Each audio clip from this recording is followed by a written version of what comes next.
Good morning, campers, and welcome to Radio Camp Half-Blood. I'm B. And I'm Zack.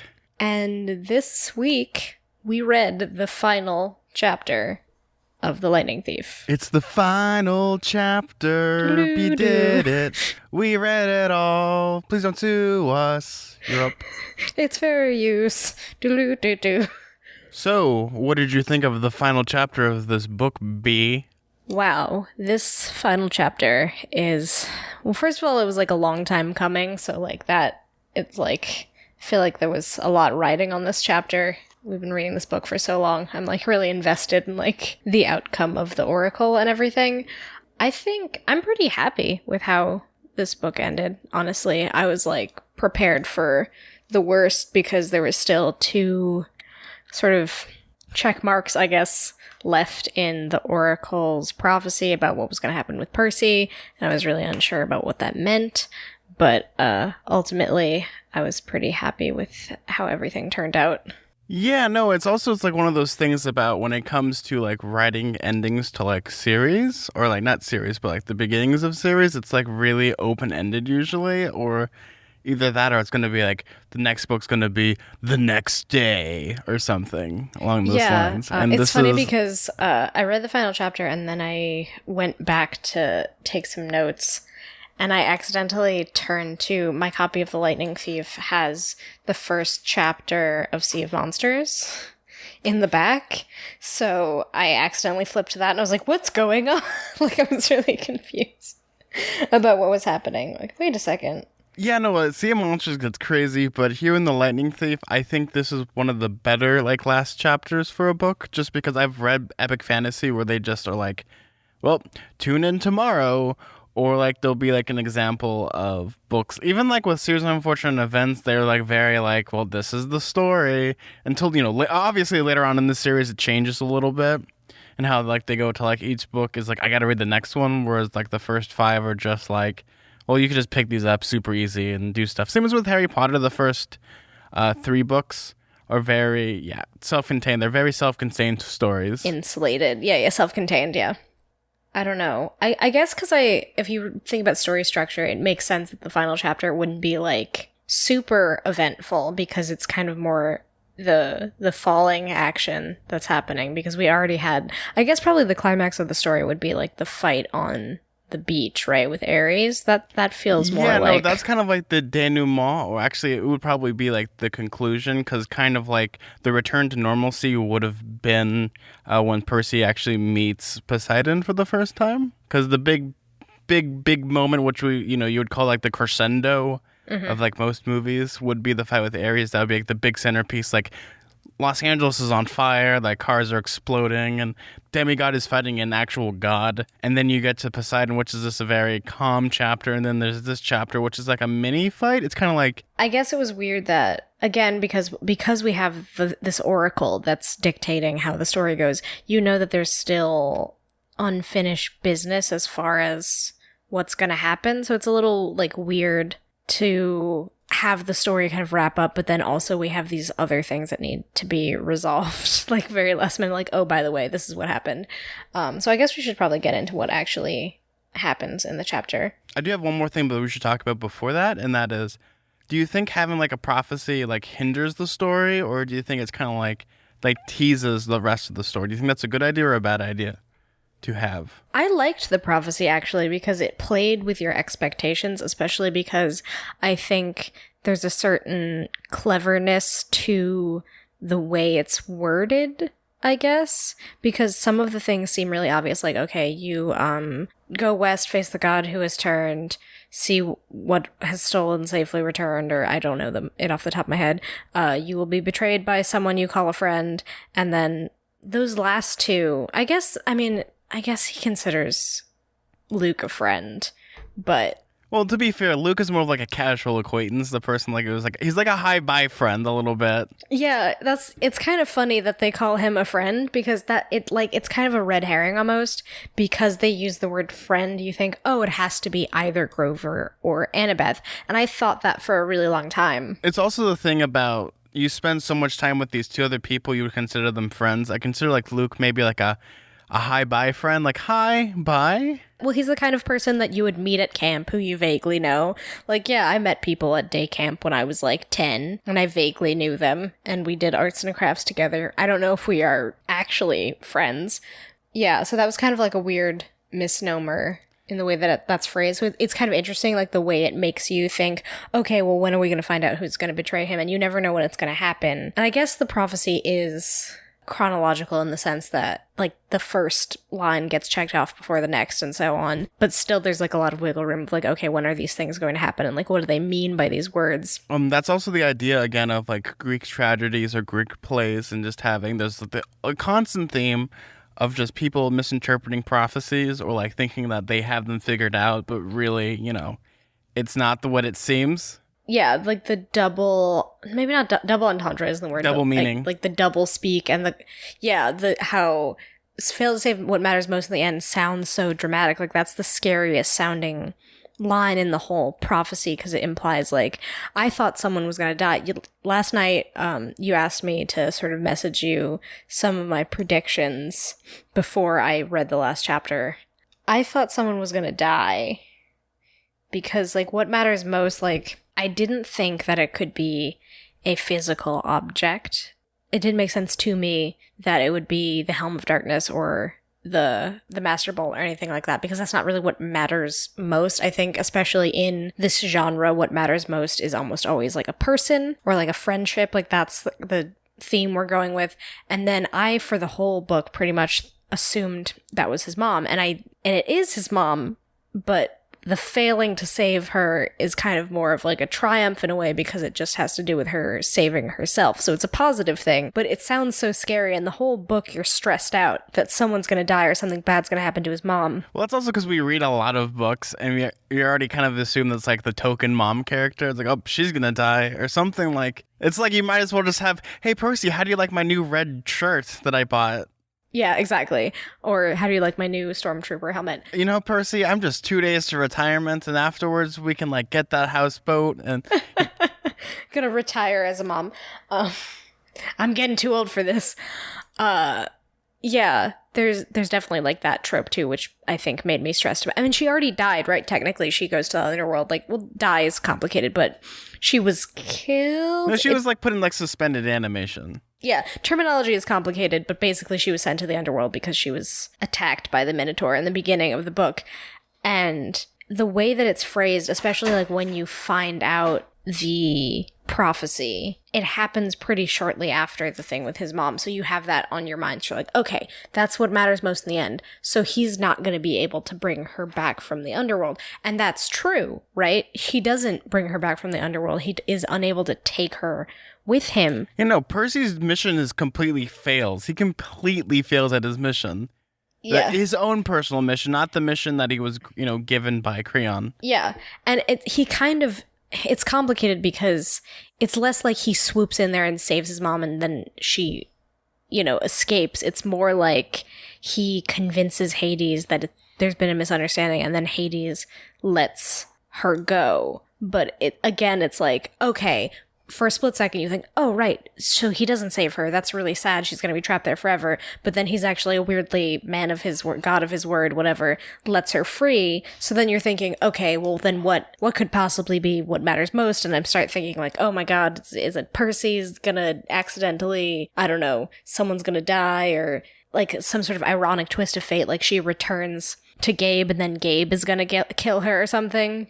Because there was the implication that he hit her, and so that was kind of like some foreshadowing, and I was stressed about that, especially after last chapter. Well, I mean, I don't think it's going to be like the weird like murder-suicide type of storyline. I think for a kid's book, I think that's too extreme. Just Rick Rider and be like, stops on his typewriter. I don't know why he's typing on a typewriter. I mean, because I think he's like an old person, but he's like, he just turns to us. Man, even that's too dark.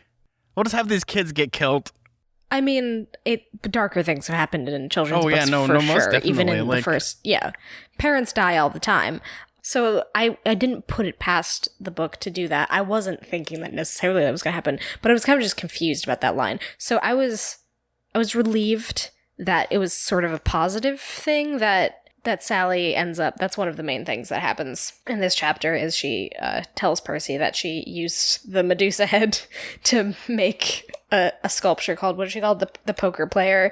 And then like there's sort of like a weird thing about that where it solves all of their problems, like two birds, one stone kind of situation, where not only does it get rid of Gabe, but also in selling the statue, she has like all this money to do different things, like apply to school and like. And then she goes to NYU. Yeah, she goes to NYU. Like NYU is really expensive. Like the fact that this weird, ugly sculpture. No, but that's because it's like you're actually from New York. It's like, wait a second, tuition's really expensive to go to NYU. Yeah, I'm from New York and I have gone to an expensive school here, and it's. Yeah, the idea that she would be able to sell, like, one sculpture. Also, because I was, I guess, an art major, so just thinking of actually making money from making art is hilarious to me. Well, she didn't have to do much. She just had to, like, turn her abusive ex-husband into stone and then sell it. Especially because it's like, oh, he's the poker player. I just think of, like, that velvet painting of dogs playing poker. That's the epitome of kitsch and like bad art. So the idea that it would be, I don't know, that was like a funny detail. Well, I mean, there's also like people that like the idea of like modern art is just like bits of trash on the floor, and people like, I'll $100,000, just give it to me, give me all this trash. That has happened before when I was still in college and when I was an art major. When we had an assignment, we had to make the thing and then we had to install it in this space before our critiques.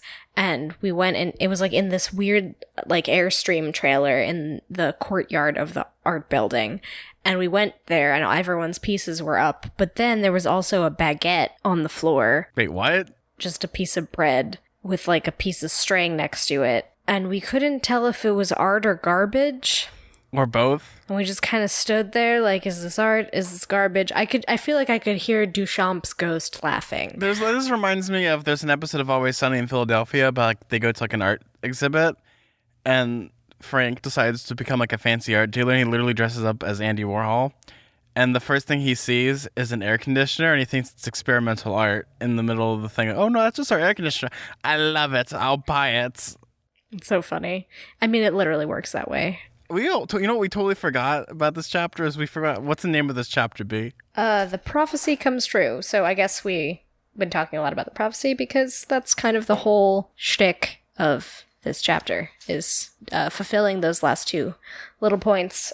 I think they handle the prophecy well. Like you asked me that question, do I think that it benefits the plot or not? And I think it does only because it's not like a straightforward blueprint about what happens. They mess with our expectations a little bit. It's kind of also, it's like one of those things that you kind of think about in the back of your head while you're reading it, and like, does this fit in? Does this not fit in?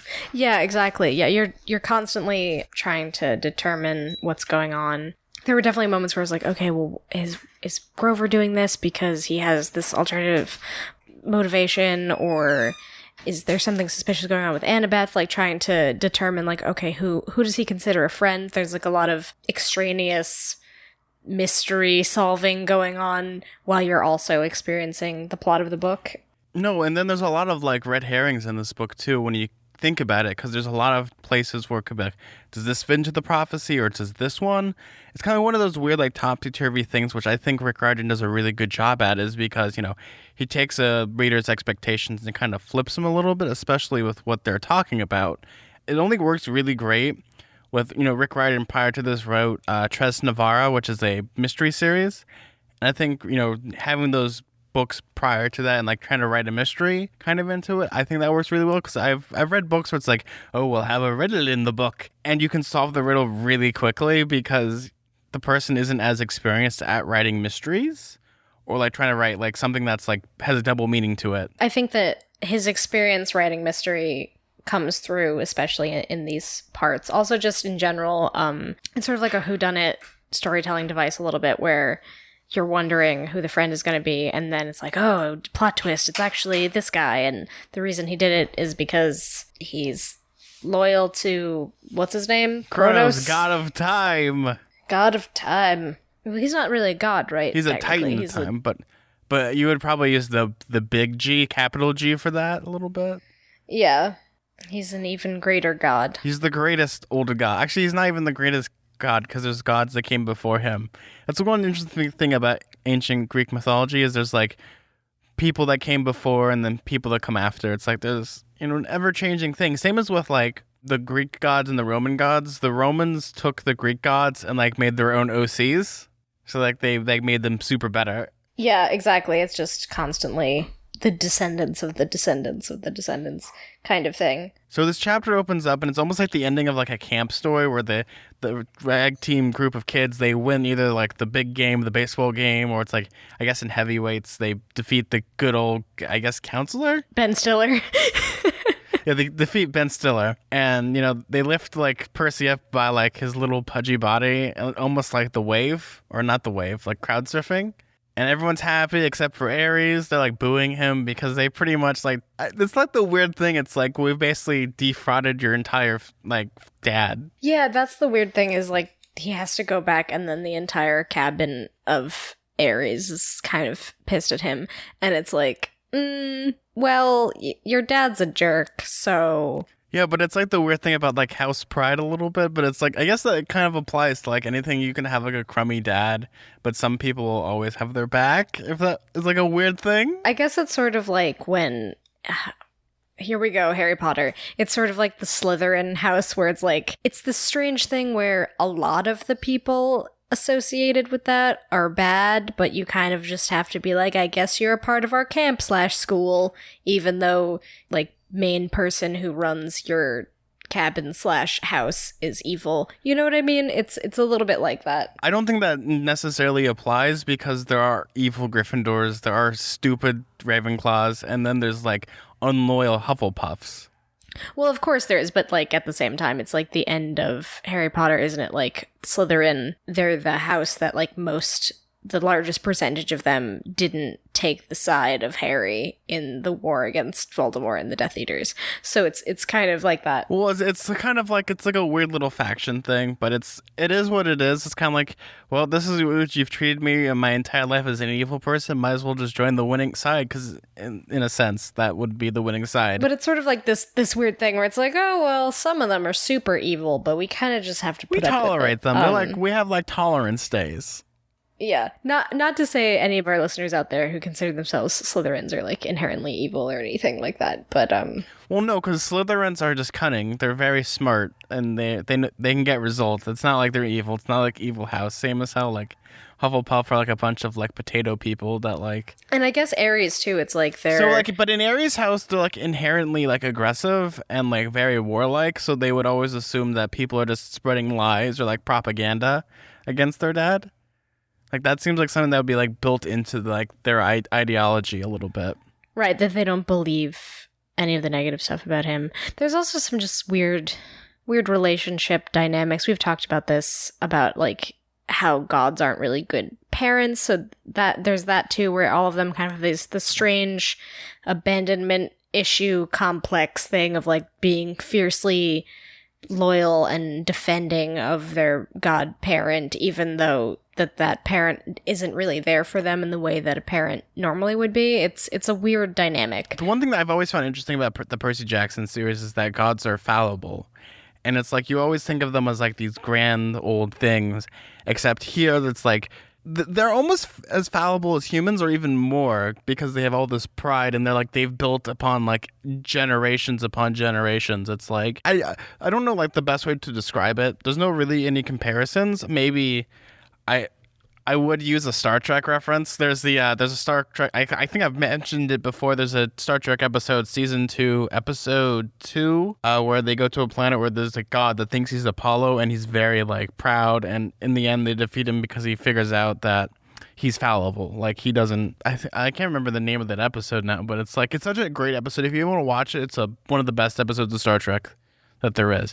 Maybe like Apocalypse and X-Men Apocalypse, but like he's not a really well-written character. A little bit like he's a fallible That's god. the whole point, I think, in the characterization of the gods in general. I think in Greek mythology, but also specifically in these books, is like the idea that the only thing that makes them different from people they got superpowers. It's the inherent power that they have, right? Exactly. It's not like their character is any more strong, I guess, than humans. I mean, that's also, I guess, one of the central themes of Superman, even though I don't like Superman as a character. I'm so sorry, but I think his ideology is very Boy Scouty, and also... Yeah, it is a little Boy Scouty. I like the stories where they warp the idea of Superman, but it's like the idea of Superman is he's this god that could, like, just destroy the Earth with his heat vision, but also at the same time he has this code of conduct, except even he is completely, like, fallible. And he does things that, like, he don't kill, but sometimes he has to. Well, there's a ton of examples of this. I think definitely in superhero stories it's more common, but yeah, in general. Even, like, Spider-Man is... I think that's the reason, like, in the 60s, people love Spider-Man so much, is out of all of them, he was, like, the most realistic. Like, he had his strifes, he had his problems, he had his loves, he had all these things. Right, he was kind of middle of the road, right? Yeah, that's true. He's more of a human in that way. Especially it's, like, dealing with things like Spider-Man dealing with acne, or women... Or, like, silly things where Spider-Man... Right, yeah, he's, like, delivering pizzas and worried about his job and stuff while he's also being Spider-Man. Where Superman's like, maybe I have to destroy this hulking death monster named Doomsday.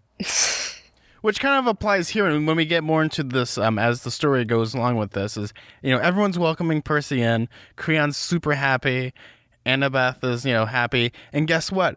Grover's gotten a searcher's license in, like, the 3 hours that he's been gone for Percy. Yeah.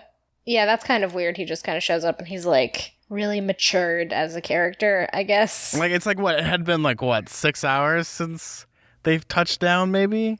Yeah. Well, I guess he grew a lot because of this quest, I think is the implication, is that now he's more ready to do his life's work, which is finding Pan. Do you know in most animation, or kids animation, how they show the passage of time for kids? Like a year or two? In most stories, or in animation in general. What do you mean by show the passage of time? I mean, like, a couple years go by. Like, they've done training. I guess they just look older. I'm trying to think of... They cut their hair, or their hair grows longer. Oh, you're right. In Korra, she cuts her hair. In Star Wars Rebels, Ezra shaves his head. In Avatar Last Airbender with Aang, when he wakes up after the coma, he's got hair. That makes sense, actually, because you can't really... Kids don't have as much of, like, an aged face. For an adult, like, if let's say you're a broken character and, like, you're clean-shaven, and then there's a passage of time, usually they'll portray, like, have a beard. warrior archetypes as having beards now or something, just as the passage of time. So it's, like, all about grooming, I guess. So that's what they show. Grover has changed. Yeah, it's kind of the same thing here. Just imagine like Grover's like, maybe I shouldn't shave every 2 seconds. It's almost like, what is it Evan Almighty where Steve Carell just starts growing a beard randomly? Yeah, it must have been it. I like how you're not even talking about Bruce Almighty, but the sequel, Evan Almighty. Oh yeah, I'm talking about Evan. I like that one a little more, actually. Honestly, now I'm thinking of just the Santa Claus, where Tim Allen just keeps growing a beard over and over again. Oh yeah, I could have used that one too, but it's the same example. It's like the passage of time or like becoming like more mature is kind of like the idea of like growing more facial hair, which Grover does, but he also gets a searcher license, which is kind of weird because like, the council said no, and now he did this thing that he kind of helped in. And like, oh, okay, let's do it. Yeah, like he kind of was just there for moral support, to be totally honest. He even lost his flying shoes, so... Well, did he lose his flying shoes? Yeah. But everyone's super happy. Creon is super ecstatic that they did all this stuff. And was it like a couple days go by? Percy Jackson has finally found his family. Like he's super excited. He loves being at this camp. This is one of the greatest things. Yeah, this is kind of sweet. Honestly, I like sort of the description of him enjoying the camp stuff again after defeating. He didn't really. It's complicated, but after completing his quest and doing okay at it. Maybe a B plus. Not dying. Percy Jackson didn't die on his quest. He didn't die. He didn't die on this quest, so he comes back and he kind of gets to bask in the glory of that for a little bit, and it's like summertime, and there's fireworks, and they're doing like cute camp things, and he gets to enjoy the company. Let's gather around the campfire and talk about mythology. Yeah. It reminds me of like anime where there's like the summertime episodes or like the beach episodes. Yeah, it's the summertime episode. That's what I like so much about this chapter is it's just Percy Jackson being a kid rather than being a hero, whereas like most books would be like, well, they did the thing. On to the next book, children. Like there actually is like a passage of time where Percy actually gets to be normal in his demigod world. I mean, it doesn't necessarily happen in like Harry Potter, whereas I mean, I'm sure there's examples of like Harry Potter like doing normal wizarding things. I guess maybe like getting his robes and stuff, but not being like a kid. He's always had to have this like, oh wow, mystical magic stuff, and then it's like, oh no, Voldemort stuff. In the beginning, though. A little bit in the beginning, but it's like once he gets to Hogwarts, You get to see the holidays at Hogwarts where it's sort of just normal, like, Muggle stuff plus... No, it's not necessarily true, because there's always, like, in the first year, he finds the Mirror of Elised. That's true. Or Desired, spelled backwards. Yeah, Erised. Yeah, good job finding those names, JK. It's one of those things that I like books or chapters where it's just people just being themselves rather than like the story making them move forward a little bit. I know some people don't like that. Yeah, I appreciate that kind of stuff. I mean, that's kind of probably why I like shows like Gilmore Girls or whatever that have a lot of just people existing in a setting for a while and they're not necessarily being a super pressing plot, but it's just like, oh, there's this whimsical festival that's going on in town. Like, to see like the culture of a specific place play out with characters in it without necessarily anything happening. Like, obviously there's stuff that happens in this chapter, but I like that there's sort of a little quiet break, I guess. We've talked about this a little bit, like when Percy is in the back of the truck with Annabeth and Grover when they're on their way to Vegas, and like a few other points in the story where it's not just the quest and the plot moving forward, but it's sort of them sitting down and stopping for a second and slowing the progression of the plot to like luxuriate, I guess, in the setting and give you like a sense of place and a sense of who the characters are. Because at a certain point, you like don't really care about what's happening with the characters if you don't feel like you know them. So I think like these kinds of scenes are important to like establish a character that you feel like you know, you feel like you care about them. I mean, it's okay for like new authors who might want to take note of this. It is okay to have your story slow down. It's the same as with movies. It's okay to have a movie slow down, to kind of have time to like build up your characters. And like there's like ways like this, like there's scenes that I think of as the dinner scene in Alien, where they're just eating food before the crazy stuff happens. Yeah, we're like they're just having a good time. It's like this is who they are before the horrific chest burster alien comes out, and like the rest of the story goes forward. Spoiler alert for Alien, in case you didn't know that happened. Oh, it's a movie thing. I'm sorry, but there's like 8 of these movies now. Yeah, it's true. I mean, like, everyone knows the chestburster things happens. I didn't know that it happened during that scene, and then I actually finally saw it. I was gonna say recently, but I think it was, like, over a year ago, but, yeah, I like those scenes.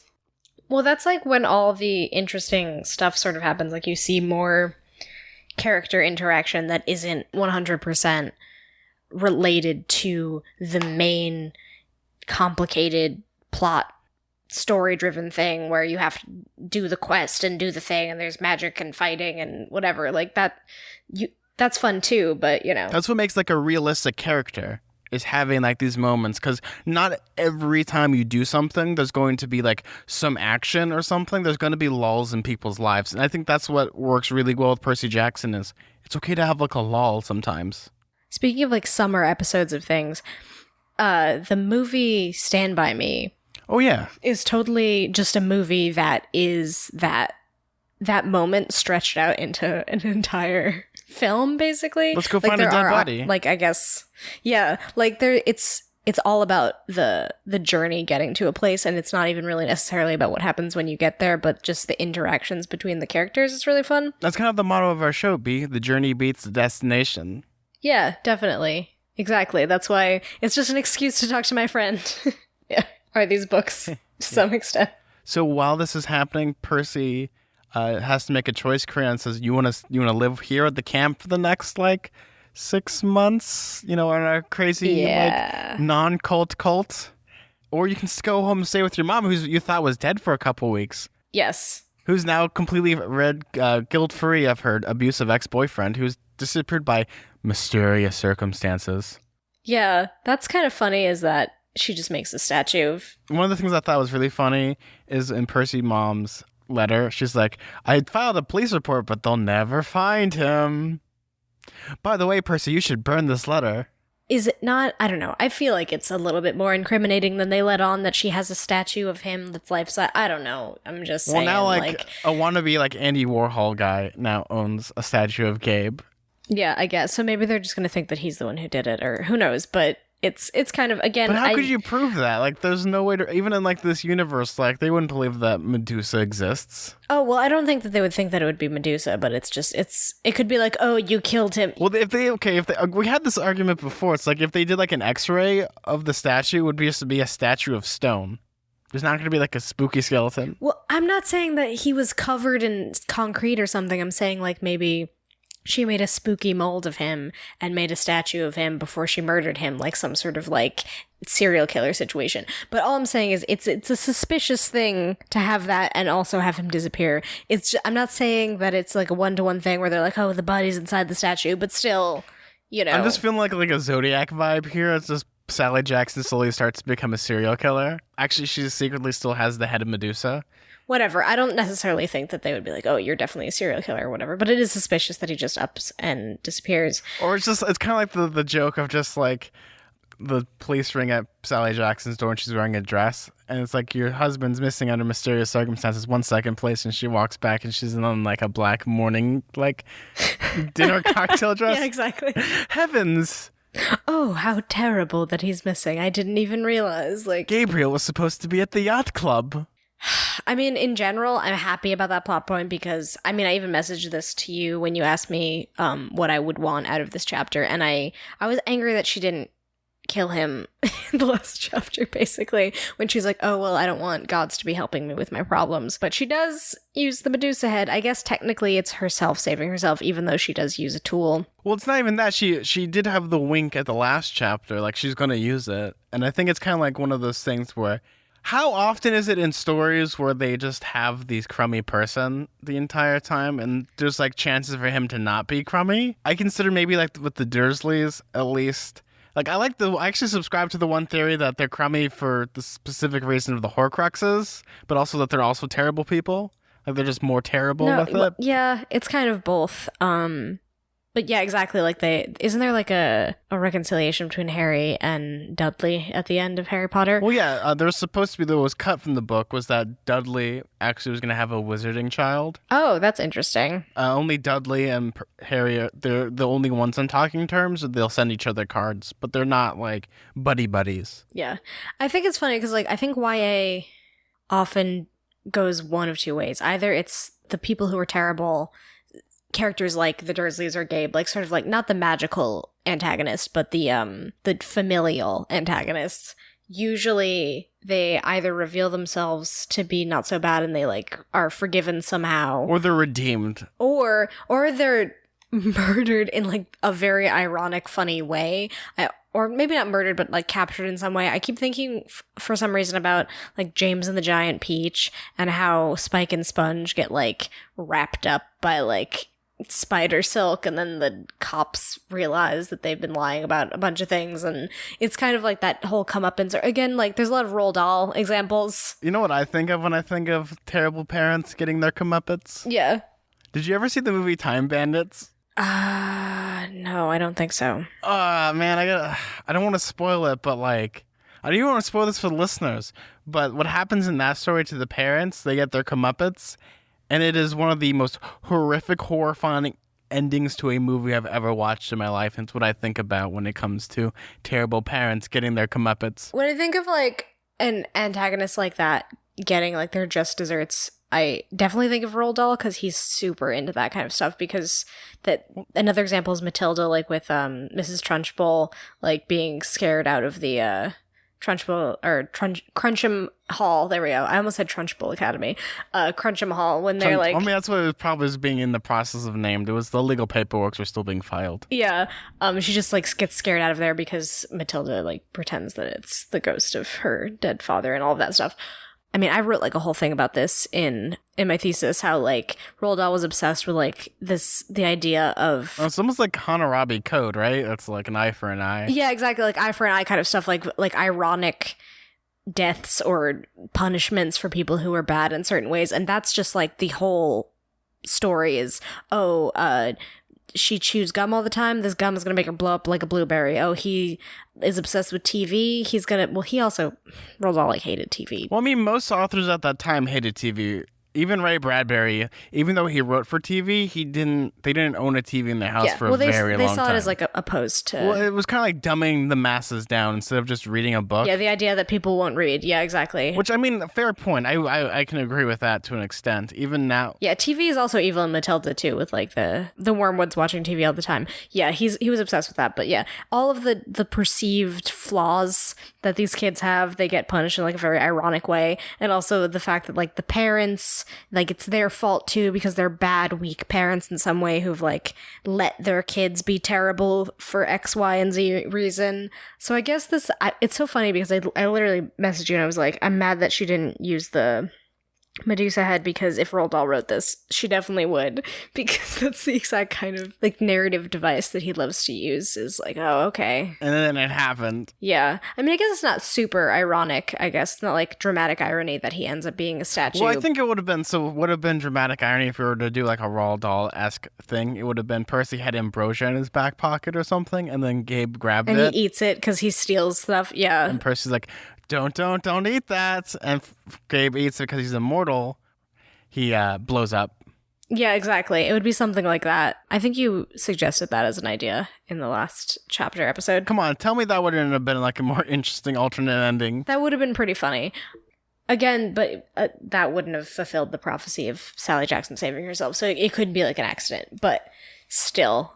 Or she could have served Gabe the stuff. The really, like, dramatic, like, ending of his character was very satisfying, and I'm glad that he's gone and we don't have to worry about him. Yeah. Because they generally characterize him as, like, gross, creepy guy who smells, but then once it's revealed that he's definitely, like, physically abusive, it's kind of hard to just see him as this cartoony person. Yeah, like, cartoonish bad person, and it's more like, oh god, he's a really, really terrible and he probably needs to go.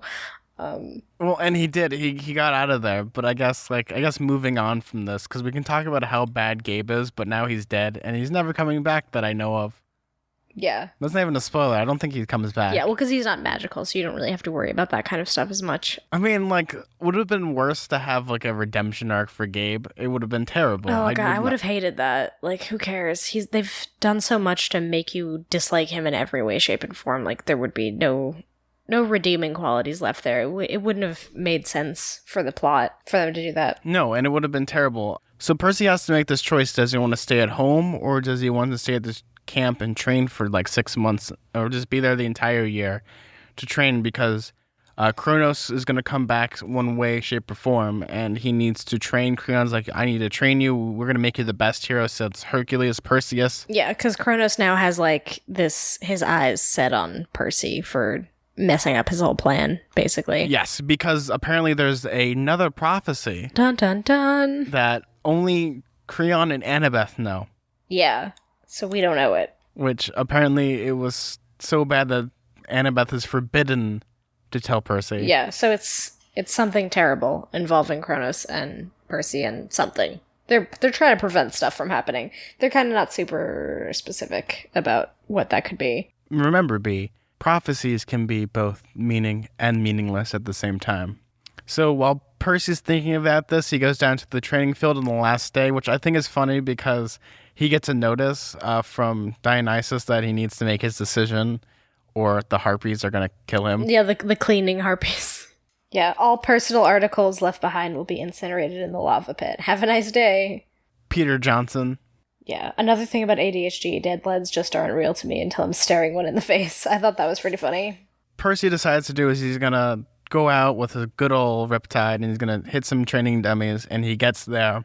And he sees good old Luke, who's not like sinister one way, shape, or form. He just has a brand new sword that is both celestial bronze and steel. Yeah, so it can kill both humans and gods. You know, that's like the first time, but also the way they start to describe him, like his gouge on his face is like much deeper than Percy remembered. And it's like the way to describe him is like something's off, just a little bit. Yeah, he doesn't look so friendly anymore. Yeah, he doesn't look so friendly anymore. And Luke is like, "Oh, hey, Percy, I've been trying to find you for a while. You wanna train with me?" Drinks are on me, and he pulls up like a 6-pack of like Coke. Was it Coke or Pepsi? I don't remember. I think it was Coke, yeah. It was Coke. This is a Coke sponsored podcast, or I guess Percy Jackson is a Coke podcast. This podcast is actually sponsored by store brand seltzer, because that's all I drink. So Percy and Luke go down to like the good old little trickle of a river, where they talk and they kind of just are buddy, and they kind of spar with each other. But things take like a weird sinister turn as Luke he doesn't he basically flat out says, "You should be dead, Percy. I'm going to kill you right now." Yeah, and then he summons a scorpion. But not before telling his evil plan, though, like a good James Bond villain would. Yeah, well, he summons a scorpion and then also tells his evil plan at the same time. It's kind of a weird... I'm not sure what he's doing there. Luke obviously watches a lot of James Bond movies. Yeah, definitely. He's like, all right, I'm just going to have this scorpion sort of inch towards you. So Percy and Luke go down to the riverfront, and Percy has explained Luke's evil plan and how Luke had stolen the Master Bolt during the winter solstice, which was actually set up in exposition when they were at the car wash. After Luke had gotten the Master Bolt, he was going to give it back to his new master, Kronos. Lord Kronos. Lord Kronos Vort. Kronos Mort. Oh, Kronos Mort. Well, Luke did not do a good job for being like the son of like thieves, almost. Wait, isn't that the Aladdin movie? I think that's the third one. Prince of Thieves, right? Yeah, Prince of Thieves, yeah. Luke doesn't do the good job, and Ares kind of corners him, and Kronos kind of like starts talking and tells him what to say. Luke's head, yeah, telling him what to say. Him. I mean, it's honestly not that hard because Ares' entire personality is that he likes war, so it wouldn't be too unbelievable that he would want a war to break out between the gods. And you know what? Ares takes the bait because he's like just loves war and stuff. He's kind of like, I feel like he's like a demolition derby type of dude. Yeah. He's all about destruction. And on top of that, the reason why Luke is doing all these evil things is because, well, not saying that Luke is right, but he's kind of like slowly going through like the idea of like what we've kind of been talking about, that the gods are kind of terrible people and they don't care about their children. Exactly. And also, just in general, it's silly the way that they play out old quests over and over again. Like, his quest was the same as Hercules' quest, and there's nothing new under the sun. He got was a scar and humiliation. Yeah, and no one was, like, really proud of him, and he just thinks the whole thing's kind of ridiculous. Which I guess is kind of fair. Which, is kind of understandable. That's what makes a good villain, is having a villain that you can understand where he's coming from.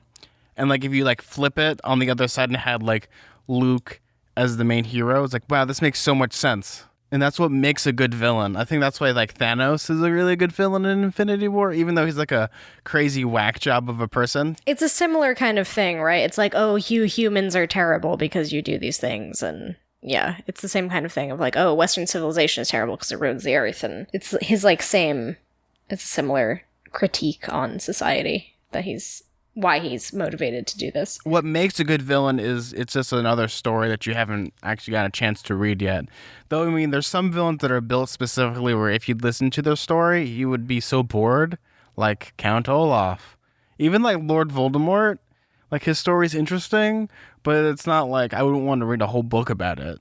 Oh wait, I did. It's called Harry Potter. Yeah, I guess that's true. Wow, you're right. That's kind of true. Count Olaf is Harry Potter bad ending. He becomes an arsonist. Anyway. So here they are with their big ol' standoff. Luke and Percy, they're going to fight each other. But of course, Luke has taught Percy everything he knows about sword fighting, but not really. Because Percy's just inherently good with the sword. Except that's what the pit scorpion's for. So here, Percy and Luke get into this big fight, and of course the scorpion jumps at Percy and he cuts it in half, but of course the stinger hits him in the hand and Percy starts to slowly die. Yeah, he gets poisoned. Yeah, he didn't roll his constitution correctly. He keeps failing those rolls. Yeah, right. I was kind of thinking of that a little bit. It's sort of a D&D moment where he's like, well, I'm poisoned now. And he starts to like try to crawl into the water, but the poison's too strong and it's not going to work with his magical boy powers. Yeah, it doesn't work. And Luke kind of, instead of like doing like, again, this is like a James Bond thing. Instead of just finishing the job off and just killing Percy, he's going to leave him there to die as Luke goes off to meet his master. And then Percy kind of realizes before he goes out this is the end of the prophecy. Yeah, he goes, you. Which just makes me think of, do you know that meme where the person's like, someone knocked over my plants, and then they find the cat and they grab it and go, you. That's what happens when he's like, oh, you will be betrayed by a friend. And then Percy kind of blocks out as he sees like a wood nymph. He's like, call help. It's just a scratch. Yeah. Yeah, the nymphs help him, and then he sort of waddles his way back to not Radio Camp Half-Blood, just regular Camp Half-Blood. Hey guys, we actually have a special guest. We actually have Percy Jackson right now. Why don't you come into the studio right now? Hey guys, you guys got like a Band-Aid or maybe like some antiseptic ointment? Kind of like, oh no, we're just doing our podcast. The camp's like another like 10 miles that way. Just keep going.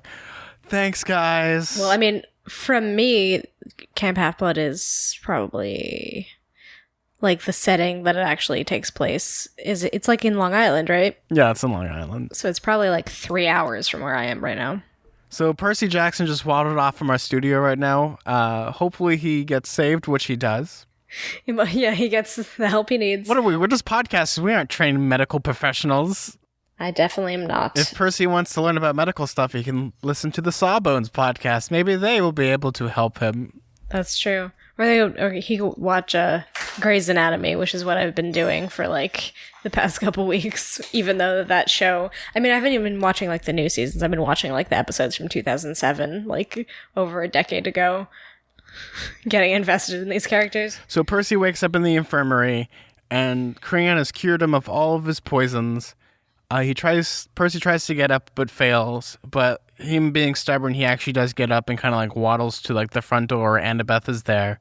This is, I kind of consider like a really sad part because Annabeth is like, I need to say my goodbyes because I'm going to go give my parents another chance. Yeah, which, I mean, we've talked about this a little bit. I feel like she kind of already gave her dad a chance, so it's a little weird that she's giving him another chance just because Percy, who is outside of the situation, was like, try again. But, I mean, I wish her the best of luck. Remember when they're talking, I think it was on the train that her dad actually sent her another letter, like, come back. It's a rude thing to send in some ways because she had come there before and she didn't feel welcome, and he, blamed a lot of things on her because she drew monsters to their family and all of that. I think it was just Annabeth's stepmom that was trying to do that. I think her dad is just like, He just, like, didn't stand up for her, I guess, yeah. It's kind of like the daughter from another marriage. Yeah, so I guess she just takes Percy's advice and is like, all right, I'm going back home. Let's see how that works out.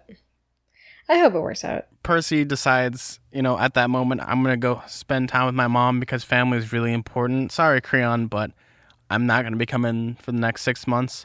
I'm going to go home, back to New York. I kind of like how it ends in Percy not wanting to go train with Creon. Like, that would have been really lame. I kind of like that he took the moral high ground. It's like, I'm going to go spend time with my mom, the person I care about the most, but also it's kind of like, if I do just train, I'm going to be like giving pieces of my own humanity. I think it makes sense for him to go back to his mom, especially after, one of the inciting incidences in the plot is the fact that his mom has an incident with the Minotaur and he wants to go to the underworld to try to save her. So it makes sense that he would want to spend time with her after all of that. And I think that's what's really important is kind of like Percy is human. Like I can't even give an example. If you were a character that was really poorly written, chances are I would be like, I'm going to spend my time training and we're going to defeat Kronos. Here it's just like, Percy's still a real person. Or not, he's not a real person, but like, Yeah, he still has a life outside of this, yeah. I swear this is the last time I'll say Harry Potter, but it's sort of like, it's not like he doesn't have a place to go back to, and Camp Half-Blood is the way he escapes his terrible home life, because Gabe isn't around anymore, so there's no reason why he wouldn't want to be back with his mom. Because that's what Percy wants in the end, just to have a time with his mom. Just to spend as much time with her as humanly possible before, now he knows what the afterlife is like, so like, man, maybe I should spend as much time with my mom before, like, we go to this really weird, creepy place. Yeah, that's true. It's not a great time. It's like the DMV, but spookier. Ooh, spooky. I'm sure he's not going to get, like, star treatment for being Percy Jackson. And that's the book. I can't believe I can say that. And that's the book. That we did the whole friggin' book. It feels like It felt like a hero's journey a little bit. Yeah, I mean, it's so funny. I just moved into my new apartment like a couple days ago, and we just finished this book, and it kind of like drives home how long we've been reading this. We started in February. And we're in July right now. It's been months. Yeah, we're in July. I think I did the math. It's been over like 174, no, almost like half a year. Yeah.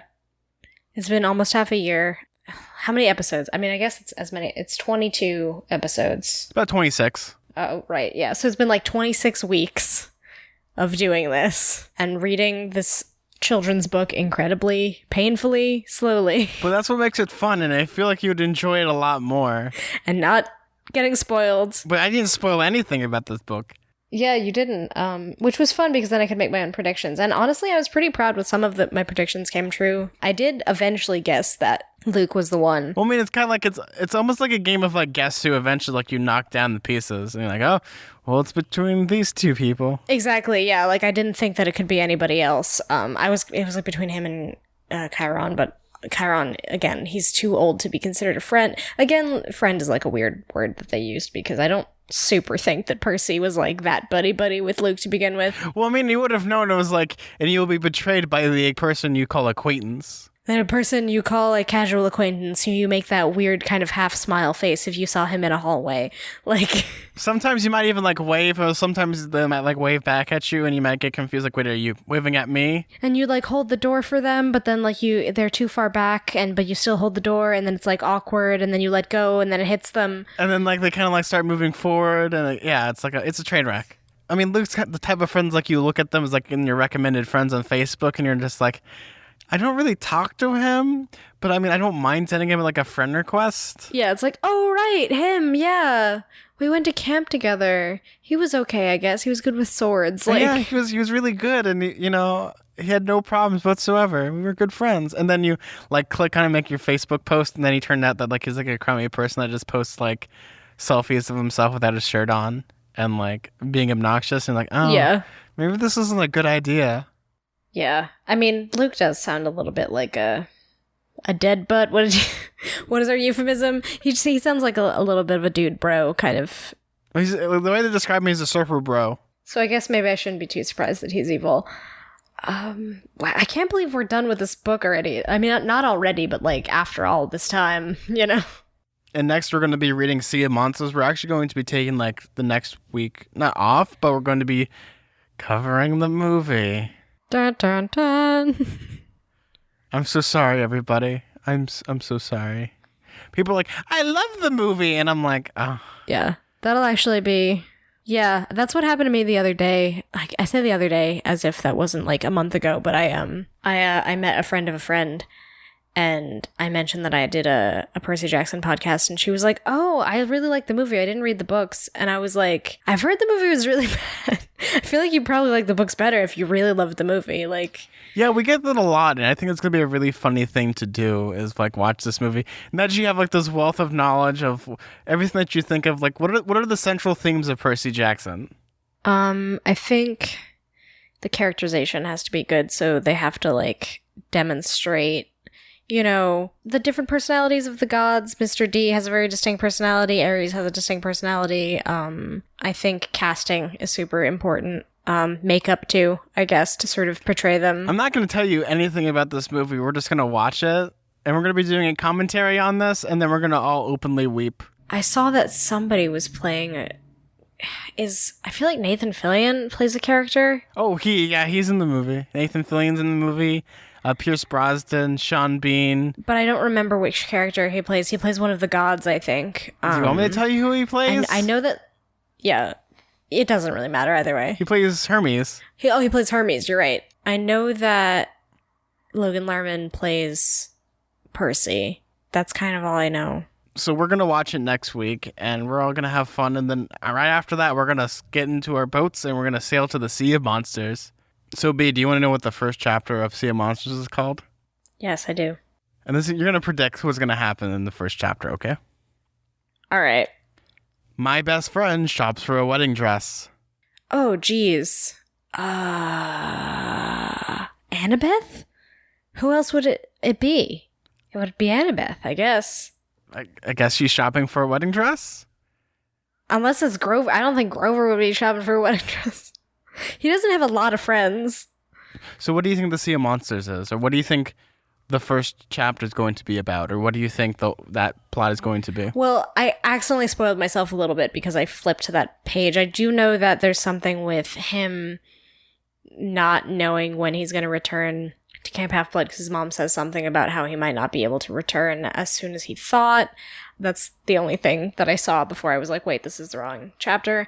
Oh, God, I don't know. I mean, Sea of Monsters, there's just going to be a lot of monsters that he's going to have to fight. I don't know if Kronos is going to make an appearance or if Luke is going to be involved. If there's going to be like more stuff involved in the plot that doesn't have to do with that whole thing with Kronos and the Titans and all of that. I don't even know. Well, we're going to find out in like a week or two when we do this, or it might be like a week, depending on when you're listening to this, or a couple days, or maybe a binge episode. Yeah, maybe it's right there for you in your podcast feed. You can just press next. The luxury of that. Wow, I'm already listening to it. Wow, we sound amazing and funny. We're so great. Yeah, but we're also broken people because we had to watch the movie. This might also be the final episode then if we're like completely broken or just like it broke us. Yeah, that's true. I don't know how terrible it is, so we'll have to see. We did the whole book. Zach, aren't you proud of us? Yeah, no, I can't believe we finished the book. It's like really weird to say. It's like just rolls off the tongue. But we did also get a lot of amazing listener mail. We got one from Spirit Bear. Dear Zack and B, I wanted to say hi and say how amazing this podcast is. It is actually my very first podcast, and it's based off of an amazing book series. I like how there are two different views in that you look at the series from a formal view and not an actual fandom view. Having read all of PJO-related books myself, this is a very nostalgic and loving tribute. Greek mythology is perfect. I just wanted to say thank you so much for doing the series, and you should carry it on as long as you can. Also, my question is, where are you both from? Being English myself, that is so far reading the series. I'm joining you on this week's chapter week thing. What is your predictions? Bye, you're both nice. Smiley face. Yeah, we talked a lot about predictions already, so I guess we have that down pat. I'm California, and B, where are you from? I'm New York. I've been in New York my whole life. I was born in New York. I lived in New York for years with my parents, and then I moved to a new apartment. Oh no, well, and then I went to college, and that was also New York, and then I transferred to a different college, and that was a different place in New York. And then I moved and got an apartment, and that was a different place in New York. And then now I moved this week, and I'm still in New York. So yeah, just like the Hudson Valley of New York my whole life. So I was born in New Mexico. I was born in the same hospital as Neil Patrick Harris. That's the claim of fame in New Mexico at that time before Breaking Bad. I moved to California when I was around 10, and I've been here ever since. I've been everywhere from Los Angeles to like the Inland Empire to West Covina. Other than that, I plan on living here until like, I don't know, until we have like a weird like space colonization. I end up on the moon or Mars or something. So we also got 3 amazing new iTunes reviews, and we're super excited for that. So thank you. If we haven't had a chance to read your iTunes reviews and you're in a different country that isn't the United States, please email us, or we can try to figure them out. Yeah, let us know. I really want to see other people reviewing us. It's really ridiculous that the way that iTunes aggregates their reviews, but we try to check the most common ones, like the UK and Canada and places like that. But if you're in some place that we would never think to check, let us know. Yeah, but if you're like in like a place like Croatia or like a place that, you know, we don't normally check, just please email us at radiocamphalfblood@gmail.com and we will read the iTunes review. Yeah.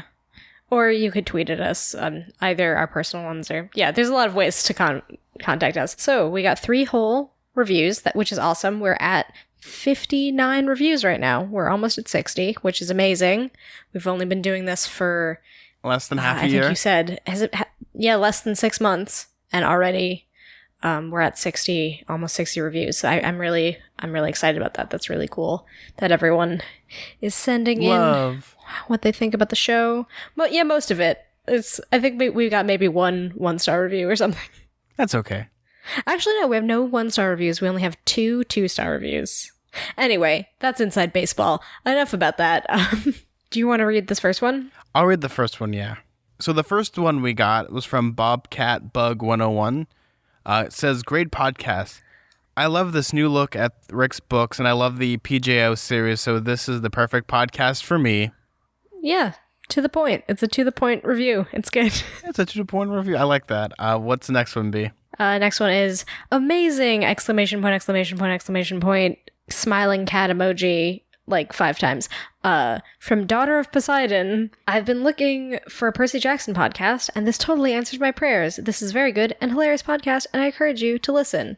That's very nice. I'm really glad that you think our show fulfills what you would want in a Percy Jackson podcast. It's kind of a small market, so... Yeah, we're the only ones that do it currently, so that's kind of one of those things. Yeah, there was one, but it's kind of defunct, I'm pretty sure. Well, all of them, I think, are, like, defunct, because it's like they don't do it. They're not as insane as we are when it comes to reading a chapter a week. Yeah, I mean, a chapter a week isn't really that much, considering all the nightmare that was being a literature student, reading 5 books a week and hating every minute of it and having to... Anyway, I never want to write an essay again. So we have one more podcast review from Miss Speller 11. It just says, some great podcasting. Ba-ba-ba-ba-ba. I'm loving it. For real, though, these two offer great and insightful commentary on a series that really deserves more recognition, and it's a delight to listen to. So nice. These reviews are also nice. I feel really happy that we like fill the role of the Percy Jackson podcast that exists in this world. I hope that I'm doing it justice. It's a little weird coming at it as someone who has only just now finished the first book in the series. I've like never been involved in the fandom at all. I like don't have an attachment to Percy Jackson or any of the other Rick Riordan books the way a lot of people who listen to our show do, and I'm glad that people, enjoy what we have to say. Well, I mean, it's like one of those things where it comes along the lines of just, we're just all here to have a fun time. Like, we all love these books. What's the point of giving someone crud about that someone hasn't read these books or doesn't agree with it? It's like, for most things, like, there's some movies I absolutely hate, and, I'll tell someone like that, but it's like, the weird thing is, like, when people feel personally attacked, that you don't, like, agree with every small thing that you have to agree with. It's like one of those weird things. Yeah. It is kind of weird because I'm sure that there's like a lot of like infighting or whatever in the Percy Jackson fandom about like different interpretations of characters and plot points, and I'm like all so new to this, so I'm just like coming at it from like, I guess maybe almost like this more rigid perspective of like me studying children's literature in general. You're just like coming in like a pioneer going to Oregon. You're just like, oh, look at all these lovely area, and all of a sudden just like, whoops. Yeah. It is pretty funny because the book has been out for so long, and to look at it with like fresh eyes and be like, oh, well, I guess what is this about? And it is sort of like one of those series that I meant to read in the sense that I'm interested in YA, and then I never got around to it. And I'm like, I guess I'm really happy to have this opportunity to look at it piece by piece and like discuss it with you, someone who's who read it when they were younger and like knows more about what happens in the later books. So it's like it's a cool experience for me, I think. Well, yeah, and it's also fun to talk to you, B, because you're like one of my best friends. And also, it's like one of those things like... It's true. That's the bonus. I think we've only become better friends doing the show. Yeah. Oh, yeah. We were just like... We were like the hi-bye friends, but now we're just like, maybe we should make each other friendship bracelets and like... Now you're enough of my friend that if there was a prophecy about you betraying me, that they could call you my friend. And it wouldn't be weird. Please don't betray me or send a scorpion after me. But yeah, it's true. This has been like a nice experience. I remember months ago sitting in the waiting room of a doctor's office with my sister, and you sent me a message on Twitter like, hey, I'm thinking of doing this podcast. Would you like to co-host with me? And I was like, why not? Let's do this thing. I've never read those books. What's the worst that could happen? And now we're here, a whole book later, almost 60 iTunes reviews later, a bunch of listeners, emails, people tweeting at us saying super nice things. It's been a really awesome experience so far. Funny enough, when I sent you that message, I was actually making like a sandwich. I was just like, maybe B would be interested in this, and then that sandwich wasn't that good. I think I actually burnt the bread and like, man, this isn't good. But you know what? Sandwiches, they come in different shapes and sizes, and some of them are good or some of them are bad. But you know what? this experience with this podcast is better than any good delectable sandwich. Oh, but it's like one of those. It's such a blessing to have like this wonderful community. I've met so many people just talking through, like even on Twitter and on Facebook and all those places, where everyone is so welcoming. It's like almost shocking. It's like, what's the catch? Yeah, everyone's been so nice. I think in general, the like children's literature community, like fan community people, I guess there's definitely always weirdos and always people who get mad about whatever silly thing that's just kind of innate in fandom. But I mean, so far, really my interactions with people, I mean, on this show and then also on Unfortunate Associates, it's always been so nice. It's been people sending incredibly nice emails to me saying that they really appreciate the show and they like love the books growing up, or they just found the books, and it's like a really fun community to be a part of. I really appreciate it. Yeah, no, it's like we're all like one gigantic happy little family, and I think that's what makes... Of course, we're gonna say this, and then someone's just gonna like send like a crazy tweet at us telling us that we should die, but like whatever, it's fine. So what would happen then be is I would laugh at that tweet, and then I would take a picture of it and then frame it on my wall, and then I would laugh at it. That's true. That would be pretty great. I would get that as a t-shirt. I would get that as a t-shirt, so please don't send us like weird death threats like that, because I don't think we'd ever talk about them. If you send a weird death threat, we're just gonna make a t-shirt about it and sell it on our store. What is our website? Our TeePublic. Yeah. Go to our merch store. So by doing that right now, you void all chances of royalties. So don't do that. This is legally binding, I think, in some states. Yep, it's legally binding. Your hate mail is free game for us to make merch out of. I'm so excited for next week or the week after that. I'm not looking forward to next week, by the way. Yeah, it's not going to be super great. I mean, it's going to be fun. I'd rather be pushing daisies. Do you want to watch the movie together? Yes, that's what's going to happen. We're doing an audio commentary. We've talked about this. We're doing an audio commentary. That's true. I guess, but are we going to watch it for the first time together? Yes, we are. Okay. That way I can like prepare myself for like afterwards when we do the review of it. I can like get my tears out of the way first. So if you guys want to send us a message on why you think the movie is really good or really bad, we'd love to read it on the show for that review for the movie and how I personally hate this movie.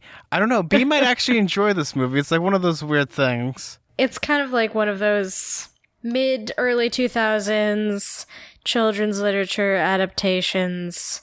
I mean, I kind of had like a crush on Logan Lerman when I was like younger. So I might have like just an affection for just like, oh, that's sweet. Look at Percy. He seems so sweet. Like, that might make me biased. Back during the days when he was in Perks of Being a Wallflower or whatever. Here I am. I don't consider this to be one of the worst adaptations. I think Miss Peregrine's Home for Peculiar Children is one of the worst adaptations ever. I didn't watch that because I heard that it was bad. I liked that book. I'm going to slight spoiler. They completely changed the characters around. Oh, that's lame. We should definitely read that book though for a bonus episode. I just realized that would be. I've done it before, but I'd reread it again. And they're making a new series. Ransom Riggs is like an interestingly weird man. Wait, you've done it as a podcast episode, you mean? I did it for Turning Back the Pages once. Oh, I thought that you did. Yeah, I couldn't remember. But yeah, it's like one of those, like, it's such like a missed opportunity for a movie that I was like, it's Tim Burton's X-Men. And then Tim Burton does it, and I'm like, what is this? What did I just watch? This is Tim Burton's like X-Men Origins Wolverine. That's disappointing because I really liked Miss Peregrine's Home for Peculiar Children. That might be something we might do in the future, but get ready, folks. We're getting into this wild ride. Spoopy books. Well, where can they find you, B? You can find me on Tumblr at twinpoetry.tumblr.com, and you can find me on Twitter at bkellygorman. If you want to find me on Twitter, you can find me on Twitter at Suda41. That's SUDA41. If you want to follow our show on Twitter, that's halfblood_radio. If you want to email the show and send us messages so we can read on the show, we're still doing listener correspondence or iris messages. You can email us at radiocamphhalfblood@gmail.com. I'm Zach. I'm B. And keep staying immortal. Bye.